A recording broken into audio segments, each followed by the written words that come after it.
영상 주제는 상속분 상당가액 지급 청구입니다. 많은 분에게 생소할 텐데 저처럼 상속을 전문으로 하는 변호사들은 정말 가끔 만나는 사건 유형입니다. 아버지가 돌아가신 후에 재산 정리가 끝났는데 나중에 아버지의 혼외자가 나왔다거나 반대로 친부가 돌아가시고 난 후에 인지청구 소송을 해서 승소했는데 다른 상속인들이 이미 재산을 정리해버렸을 때 이 소송을 합니다. 이 영상에서는 상속분 상당가액 지급 청구에 관한 실물상 논점을 대부분 다루었으니 영상 끝까지 시청해주세요. 피상속인 고 노종선 씨는 2013년 6월 7일 날 돌아가셨습니다. 이분은 부인 이윤정 씨와의 사이에서 노현수 씨, 노현정 씨 남매를 두었는데 사실 이분에게는 자녀가 한 명 더 있었습니다. 이분은 외도하여 노현주 씨를 낳았는데 노현주 씨는 대학생이 되어서야 친부가 있다는 사실을 알았습니다.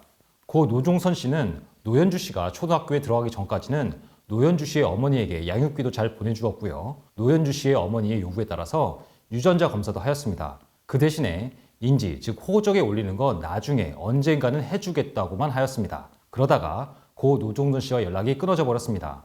피상속인 고 노종선 씨와 연락이 끊긴 후 몇 년이 지나 노현주 씨의 어머니는 노종선 씨가 2013년에 돌아가셨다는 말을 들었습니다. 그래서 수소문 끝에 노종선 씨가 사망했다는 사실을 확인한 후에 며칠 고민하다가 2019년 10월에 당시 미성년인 노현주 씨의 법정 대리인 자격으로 검사를 상대로 인지청구 소송을 시작했습니다. 그리고 노현주 씨의 승소 판결은 2020년 8월에 확정되었습니다. 노현주 씨가 대학에 들어가고 나서 노현주 씨의 어머니는 우연히 고 노종선 씨가 소유했던 부동산의 가격이 크게 올랐다는 말을 들었습니다. 노종선 씨가 돌아가셨을 때만 하더라도 분란을 일으키기 싫어서 재산 상속은 생각하지 않았는데 이제는 노현주 씨도 정당하게 그 재산을 받는 것이 좋다고 판단하였습니다. 그런데 피상속인 고 노종선 씨의 배우자와 두 자녀인 이윤정 씨, 노현수, 노현정 씨는 고 노종선 씨가 돌아가시자마자 곧바로 상속 재산을 정리하였습니다. 노현주 씨의 인지청구 소송의 결과가 나오기 한참 전에 말이죠. 그렇다면 나중에 상속인이 될 사람이 등장했으니 기존의 상속재산 분할 협의가 모두 무효로 되어야 할까요?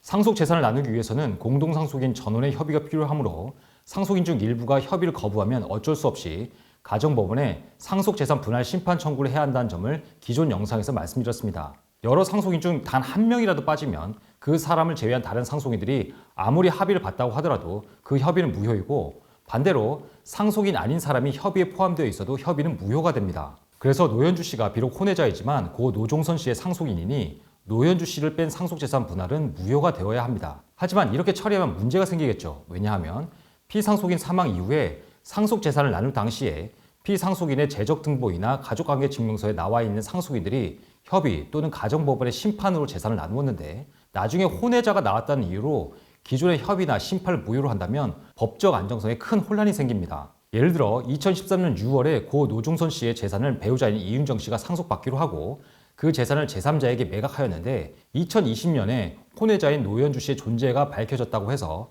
2013년 6월에 있었던 기존의 분할 협의를 무효로 한다면 제3자 등기 명의도 말소되어야 합니다. 그래서 법은 상속 개시 후에 인지청구 소송 등으로 공동상속인이 된 사람이 있을 때 다른 공동상속인이 이미 재산을 분할하였다면 그 분할을 무효로 하는 대신에 상속분에 상당한 가액, 즉 돈으로 상속분을 받을 수 있다고 하였습니다. 이것이 상속분 상당 가액 지급 청구입니다. 그래서 이 사안에서 노현주 씨는 다른 공동상속인인 이윤정 씨, 노현수 씨, 노현정 씨를 상대로 자신의 상속분을 돈으로 반환하라고 소송할 수 있습니다.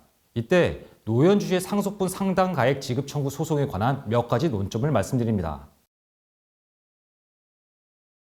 이 상속분 상당 가액 지급 청구는 가정법원에 하셔야 합니다. 가사손수법 규칙은 민법 제1014조에 따른 피인지자 등의 상속분에 상당한 가액 지급 청구 사건을 가정법원의 관장사항으로 정하고 있습니다. 상속분 상당 가액 지급 청구 소송은 가정법원이 관할하지만 대법원은 이 소송의 성질을 상속회복 청구 소송의 한 종류로 보고 있습니다. 참고로 상속회복 청구 소송은 일반 민사법원이 관할합니다. 상속회복 청구 소송의 한 종류이니 반드시 일정한 기한 내에 상속회복 청구 소송을 시작해야 합니다. 민법은 상속회복 청구권이 상속권의 침해를 안 날로부터 3년 또는 상속권의 침해 행위가 있은 날로부터 10년이 경과하면 소멸한다고 하였습니다.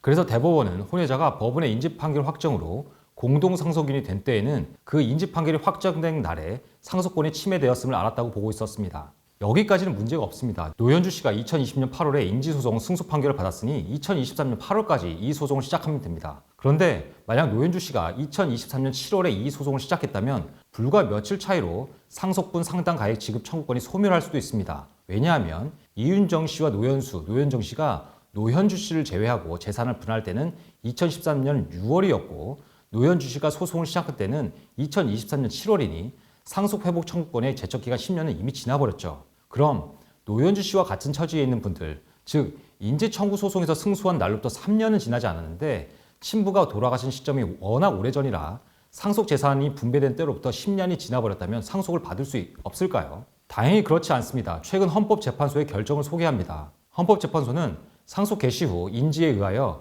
공동상속인이 된 사람이 상속분 상당 가액 지급 청구 소송을 할 때 상속 회복 청구권에 관한 10년의 제척 기간을 적용하도록 한 민법 조항은 위헌이라고 하였습니다. 따라서 상속분 상당 가액 지급 청구 소송에 한정해서 10년의 제척 기간이란 제한이 사라졌으므로 혼외자는 상속권의 침해를 안 날, 즉 인지청구 소송 확정일로부터 3년 안에 소송을 하면 상속분을 받을 수 있습니다. 이 사안에서도 마찬가지로 노현주 씨는 2023년 8월까지 상속분 상당 가액 지급 청구 소송을 하면 상속분을 돈으로 받을 수 있습니다.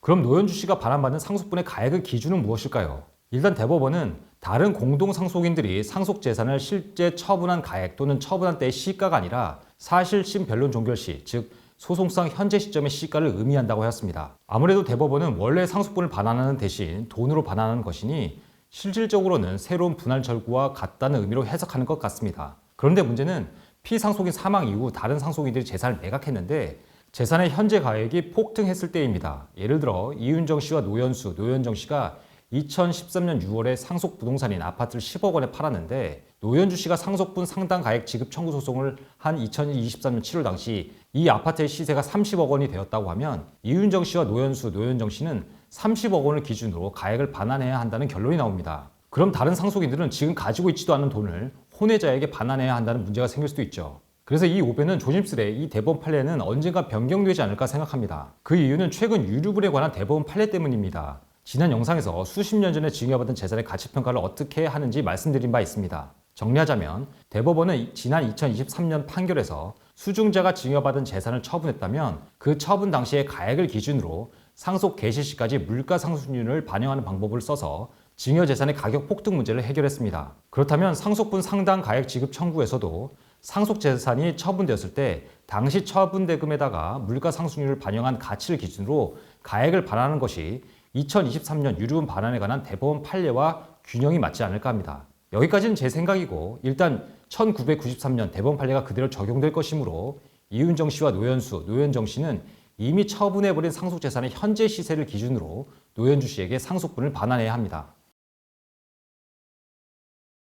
어쩌면 상속분 상당 가액 지급 청구 소송에서 가장 큰 변수가 될 수 있는 쟁점입니다. 바로 기여분이죠. 상속분 상당 가액 지급 청구 소송은 그 성질상 상속 회복 청구 소송의 일종이지만 실질적으로는 새로운 상속재산 분할 청구와도 같아서 민법은 상속분 상당 가액 지급 청구 소송에서 기여분 항변이 가능하다고 규정하였습니다. 그래서 노현주 씨가 이윤정 씨, 노현정 씨를 상대로 상속분 상당 가액 지급 청구 소송을 하더라도 반드시 자신의 법정 상속분 전부를 받을 수 있다는 보장은 어디에도 없습니다. 가령 피상속인 고 노종선 씨의 배우자인 이윤정 씨가 기여분을 항변을 했고 이것이 받아들여진다면 노현정 씨의 상속분 가액은 그 비율대로 줄어들 테니까요. 따라서 노현주 씨는 이 소송을 시작하면서 친부의 재산 중 본인의 법정 상속분인 9분의 2 지분을 전부 받을 수 있다는 것을 목표로 해서는 안 됩니다. 기여분으로 얼마든지 상속분이 감세될 수 있다는 것을 각오해야 합니다. 이번 영상에서는 상속분 상당 가액 지급 청구권에서 나올 수 있는 논점 대부분을 다루었습니다. 영상 내용이 좀 길었는데 여기까지 시청하시느라 고생하셨습니다. 여러분께 도움이 되었으면 합니다. 오늘 영상 좋으셨다면 구독, 좋아요, 알림 설정 꾹꾹 눌러주세요. 오변의 법률 포커스, 여러분이 궁금해하는 법률 이슈와 확실한 정보로 돌아오겠습니다. 감사합니다.